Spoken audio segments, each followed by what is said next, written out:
La réunion qui vient de se terminer était vraiment propice à l'adoration. Il y a des dimanches comme ça où on pourrait louer toute la journée parce que c'était bon d'être ensemble au pied du Seigneur et l'adorer pour tout ce qu'il a fait pour nous, ce qu'il est pour nous. Si vous avez vos Bibles, je vous inviterai à l'ouvrir dans Éphésiens 2. Nous allons considérer les versets 11 à 22. Et le thème, comme vous avez vu ce matin, c'est « Vivre en paix ». Il y a des gens qui donneraient beaucoup, ils donneraient des millions, des milliards même, certains gouvernements, pour retrouver la paix. Alors c'est un message très, très important pour chacun de nous individuellement, vivre en paix. Quand vous pensez au mot « paix », ça vous fait penser à quoi? Qu'est-ce qui vous vient à l'esprit? Quiétude. La quiétude, oui. Deux, on dit la même chose ici. La tranquillité. Ça, c'est la paix. Le calme. Le calme. Bien-être. Le bien-être. On a connu ça dans la première réunion ce matin. On est préparé, je pense, à ce message. Existe-t-il plusieurs sortes de paix? Comme vous savez tous, la Bible est composée de deux sections différentes. L'Ancien et le Nouveau Testament. L'Ancien Testament décrit la façon dont Dieu a travaillé dans le monde autrefois, avant Jésus-Christ. Et le Nouveau Testament décrit la façon dont Dieu travaille aujourd'hui dans le monde depuis la venue du Seigneur Jésus-Christ sur la terre. Dans l'Ancien Testament, Dieu a choisi un groupe bien spécifique, bien particulier. Vous savez de qui je parle, un groupe de personnes dans l'Ancien Testament pour porter son message de rédemption et du pardon des péchés au peuple et à la culture, aux cultures environnantes. Et ce groupe spécifique de personnes a été appelé les Israélites, les Juifs, des hommes, des femmes, des enfants qui un jour constitueront la nation d'Israël. Aujourd'hui, nous appelons ce groupe de personnes spécifiques le peuple juif, pour donner un terme général. Et un grand nombre pratique encore, parmi les Juifs, le judaïsme, est fondé sur des enseignements de l'Ancien Testament. Qu'est-ce que nous savons au juste du judaïsme?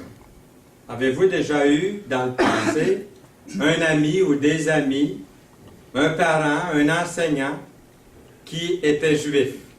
Moi, je pense que c'est un privilège d'avoir eu un ami. J'en ai eu un quand j'étais plus jeune à l'école. Un de mes grands amis à l'école, s'il est à l'écoute en ce moment du message que je suis en train de donner, puisque c'est sur Internet, son nom c'est Louis Glassman. C'était un de mes meilleurs amis à l'école. C'est lui qui m'a appris à apprendre l'anglais. Do I speak with a good accent in English? Merci à Louis pour m'avoir aidé avec l'anglais quand je ne parlais pas un seul mot. Nous avions été transférés de l'école francophone catholique à l'école protestante anglaise. Il n'y avait pas d'entre-deux à l'époque. C'était un ou l'autre. Et puis, c'est comme ça que j'ai pu apprendre l'anglais. Je suis très, très reconnaissant d'être bilingue, d'avoir les deux langues. Et un peu plus tard, j'ai même commencé à apprendre un peu l'espagnol. Me quedo muy hablar en espagnol. J'ai bien de la misère, pas trop de misère à le lire, mais à le parler, ouf, pas de pratique. J'ai dit à nos amis ici qu'il faudrait que je sois plus avec eux pour pouvoir me pratiquer un petit peu. Donc, c'est un grand privilège de connaître, j'en reviens à ceci, de connaître des amis. Est-ce qu'il y en a ici qui ont eu des amis juifs, des parents ou des enseignants? Mon épouse a eu un patron un jour. Je vois une main qui se lève en arrière.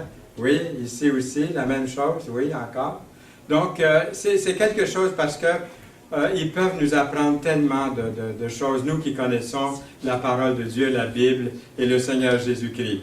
Et j'étais content de faire sa connaissance quand j'étais plus jeune parce que non seulement il m'a appris l'anglais, il m'a aidé avec ça, mais aussi il parlait bien le français, puis il m'a parlé de sa religion. Il m'a parlé du judaïsme. C'était une famille qui était très religieuse.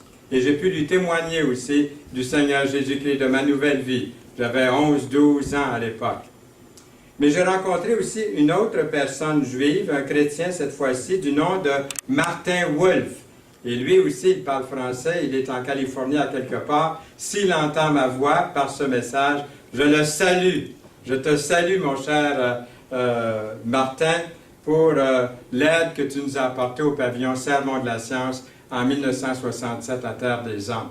Il était responsable des Juifs qui venaient dans le pavillon. Moi, j'étais responsable des francophones et on avait quelqu'un qui s'occupait des anglophones au pavillon Sermon de la Science. Nous avions 1600 conseillers que nous avions formés dans les mois précédents.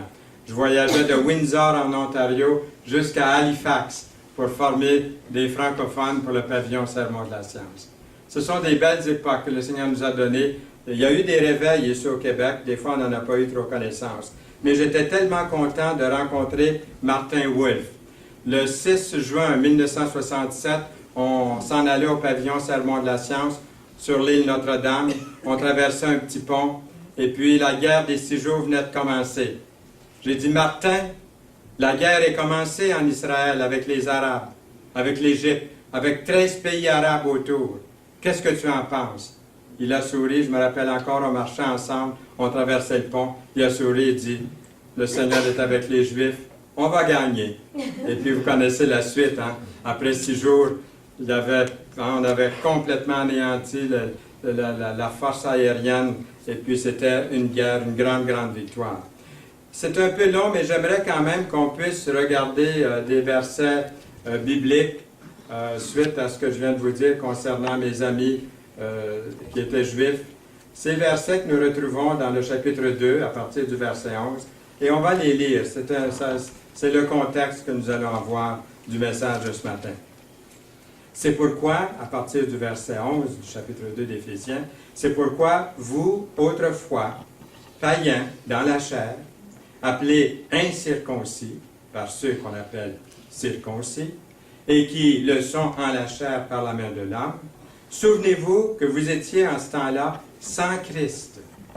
Il parle de nous, là. Privés du droit de cité en Israël, étrangers aux alliances de la promesse, sans espérance et sans Dieu dans le monde. Au verset 13, mais maintenant, en Jésus-Christ, souligné ici, en Jésus-Christ, vous qui étiez jadis éloignés, vous avez été rapprochés par le sang de Christ. Car il est notre paix, lui qui des deux n'en a fait qu'un, et qui a renversé le mur de séparation, l'inimitié, ayant anéanti par sa chair la loi des ordonnances. Dans ses prescriptions, il a voulu créer en lui-même, avec les deux, un seul homme nouveau, en établissant la paix. Au verset 16, et les réconcilier avec Dieu, l'un et l'autre, en un seul corps, par la croix, en détruisant par elle l'inimitié. Il est venu apporter la paix à vous qui étiez loin, et la paix à ceux qui étaient près.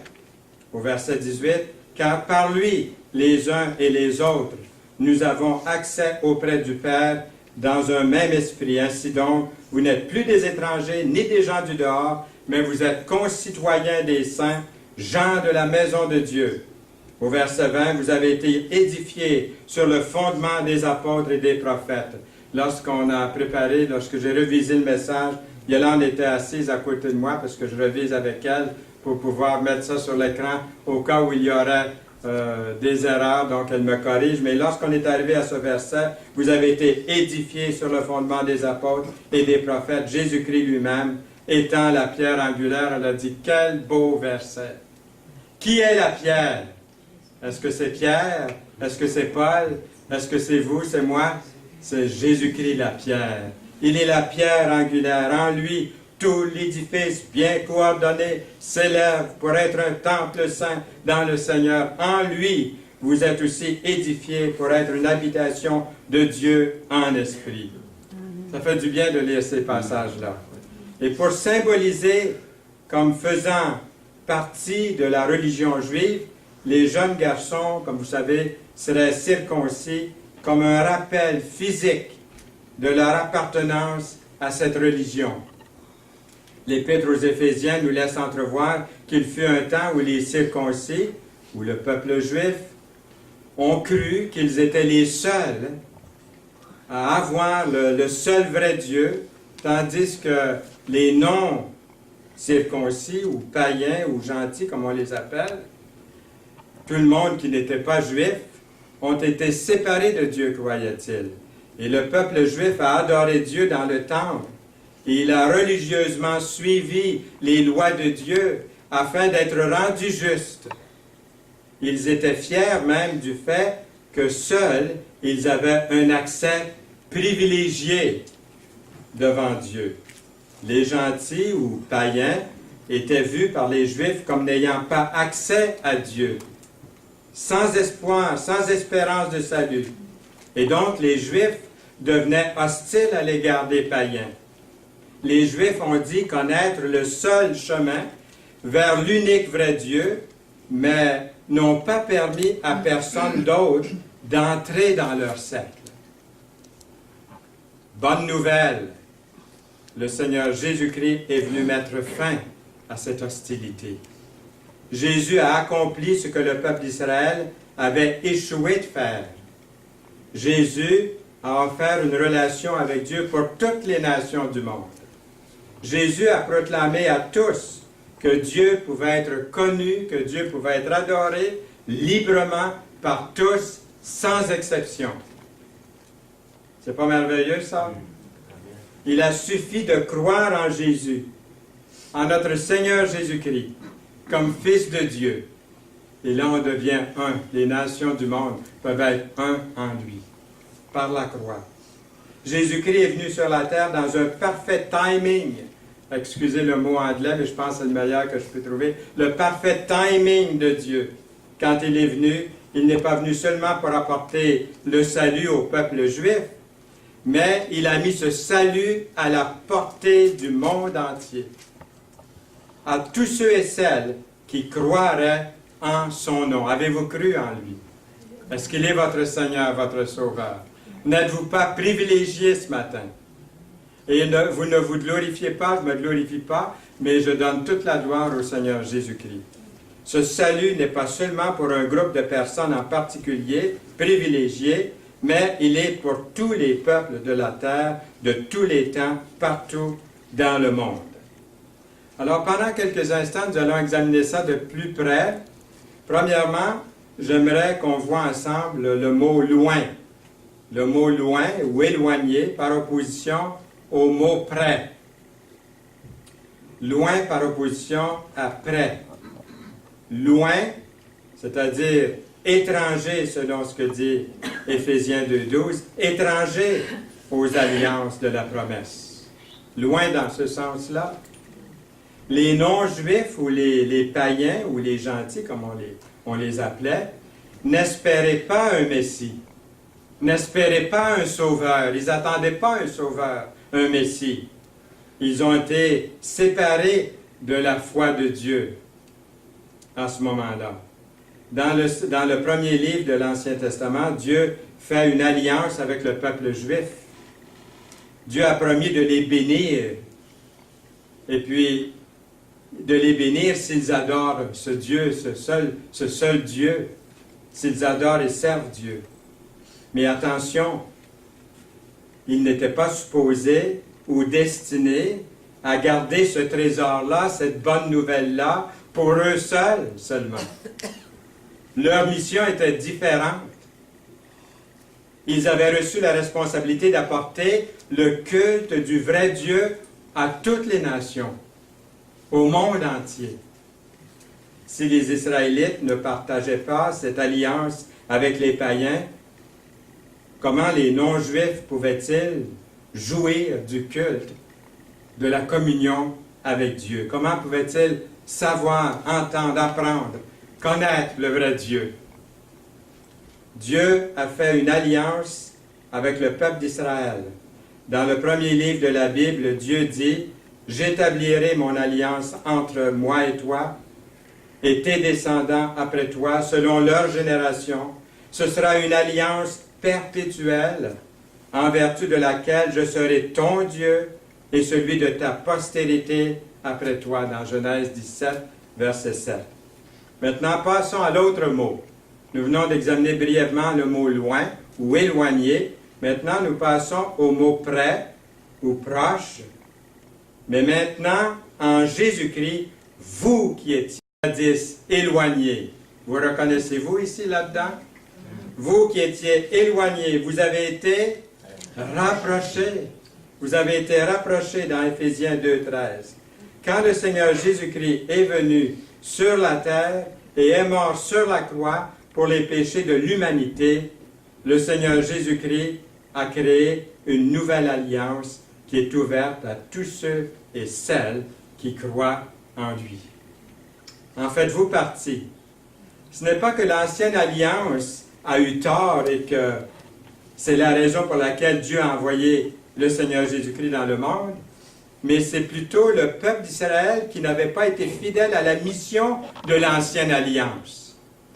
Ça aurait été plus vite s'ils avaient été... Ça serait merveilleux, hein, vivre en paix. Malgré toutes les épreuves, je suis rendu à 75 ans. Ça paraît ou ça paraît pas. Il y a des jours où ça paraît plus. Et puis, il y a eu des épreuves. Quand on vit aussi longtemps, je pense qu'il y en a des épreuves. Mais au fin, je vous dis sincèrement, je vous le dis le plus sincèrement du monde, au fin fond de mon cœur, il y a toujours eu cette paix de Dieu. C'est jamais parti, cette paix de Dieu. Parce que c'est vrai. C'est beau parce que c'est vrai. Et c'est merveilleux quand on y pense, parce que la paix de Dieu est là pour toujours. C'est lui qui l'a placée, par son esprit en vous. Vivre en paix. Tous les prophètes jusqu'à Jean-Baptiste ont annoncé que les vrais enfants d'Abraham, vous vous rappelez de ça, d'avoir entendu ça, que les vrais enfants d'Abraham, c'est qui? Ce sont ceux et celles qui ont mis leur confiance dans la venue du Messie, Jésus. Jésus-Christ s'est fait le point central pour l'héritage de la vie éternelle en remplacement du temple. En remplacement du temple par le pardon des péchés directement en sa personne. C'est ça qui remplace toute la loi, qui remplace l'ancienne alliance. C'est pas beau, ça? Et vous et moi, il nous invite en disant, venez à moi. Venez à moi. Jésus qui nous parle. Venez à moi. Vous tous. Êtes-vous fatigués ce matin? Peut-être vous êtes fatigués physiquement, mais spirituellement, si vous lui appartenez, vous avez la paix, malgré la fatigue de la semaine. Mais si vous êtes fatigué spirituellement, ça peut arriver qu'il y en ait ce matin qui sont fatigués et chargés du poids de leur fardeau. Bien, le Seigneur, qu'est-ce qu'il vous dit? Il vous dit avec amour, il vous appelle, il vous pointe pas du doigt, il ne vous juge pas. Il dit, venez à moi. Vous tous là qui êtes fatigués et chargés, et je vous donnerai du repos. Matthieu 11, 28. Il s'est offert lui-même dans la mort et la résurrection pour donner la vie à tous ceux et celles qui le reçoivent personnellement comme sauveur et Seigneur de leur vie. Paul, qui avait persécuté l'Église, vous vous en souviendrez, est maintenant l'apôtre des nations et fait valoir, tout comme Jésus l'avait fait, que tous ceux et celles qui sont unis au Christ par la foi sont des enfants d'Abraham, les vrais enfants d'Abraham. Que vous soyez juifs ou gentils, nous sommes des enfants d'Abraham à cause du Messie Jésus. En Jésus-Christ, la distinction spirituelle entre juifs et gentils disparaît. Notre foi n'est pas par rapport à notre descendance physique, ou par la circoncision ou d'autres choses, ou par notre obéissance à la Torah. Ma foi, ma justification devant Dieu est par le Seigneur Jésus-Christ. Et de cette façon-là, c'est de cette façon-là que je suis devenu un fils d'Abraham. Plus que cela, je suis devenu un enfant de Dieu. Soit dit en passant, cela signifie que les chrétiens, les soi-disant chrétiens ou les chrétiens de nom dans le monde aujourd'hui ne sont pas considérés comme étant des fils d'Abraham. On peut avoir le nom de chrétien, mais ne pas avoir le Christ comme Seigneur et Sauveur de sa vie. Porter seulement le nom, ça ne fait pas de vous un fils d'Abraham ou un fils de Dieu. C'est de s'être approché de la croix qui fait ce lien éternel avec lui. Il y a une seule façon d'appartenir à la famille de Dieu, c'est la foi en Jésus-Christ. En conclusion, ça peut être assez intimidant de réaliser tout à coup là, que l'Esprit de Dieu habite en vous, que vous êtes la demeure de Dieu. Ça peut être assez étonnant quand on s'examine. On pourrait se dire, Seigneur, comme Pierre a dit, éloigne-toi de toi, Seigneur, je ne suis qu'un pécheur. Mais ce ne serait pas ça que Dieu veut. Il veut demeurer en nous. Il nous a sauvés, il nous a régénérés. Il sait, il nous a pris pécheurs. Nous sommes pécheurs encore. Nous péchons encore. Il vient faire sa demeure en nous. C'est bon de l'avoir en nous pour toujours. Il habite en nous. Cela peut être encore plus bouleversant quand on sait que Dieu est notre Père céleste et qu'il est en train de vous changer doucement et que Jésus est en train de vous préparer une place. Ça aussi, ça peut être assez bouleversant. En devenant de plus en plus comme son Fils, le Seigneur Jésus-Christ, il est en train de nous transformer. Rappelons-nous que le changement est un processus. Ne vous découragez pas si les choses ne changent pas subitement, tout à la fois en même temps. Le Seigneur a fait du travail dans notre vie. Il faut se donner du temps pour changer. À l'heure actuelle, qu'est-ce qu'on peut faire ce matin, là où nous sommes, là où je suis? C'est de remercier Dieu de m'avoir accepté dans sa famille. Nous lisons, car il est notre Père. Lui qui des deux n'en a fait qu'un et qui a renversé le mur de séparation, l'inimitié. Verset 14. Alors, j'ai fait une prière, et puis si vous voulez la faire avec moi, elle peut devenir la vôtre aussi. Alors, j'ai écrit cette prière que je fais au Seigneur. Vous pouvez la faire avec moi si vous le désirez. Père céleste, je te demande de me parler par ta parole. Je suis prêt à t'écouter. Je te prie et je te remercie pour le don de la paix que tu m'as donné et que tu as donné à tous ceux et celles qui mettent leur foi dans le Seigneur Jésus-Christ. Merci Seigneur pour le libre accès que tu me donnes auprès de toi, Père Saint, que le Seigneur Jésus-Christ continue à me rendre de plus en plus semblable à Jésus, qu'une atmosphère de famille se développe en moi et en nous. Amen. Amen. Amen. Merci Seigneur pour ta parole, pour cette épître, que nous puissions continuer à y penser et à la vivre. Au nom précieux de Jésus. Amen. Amen.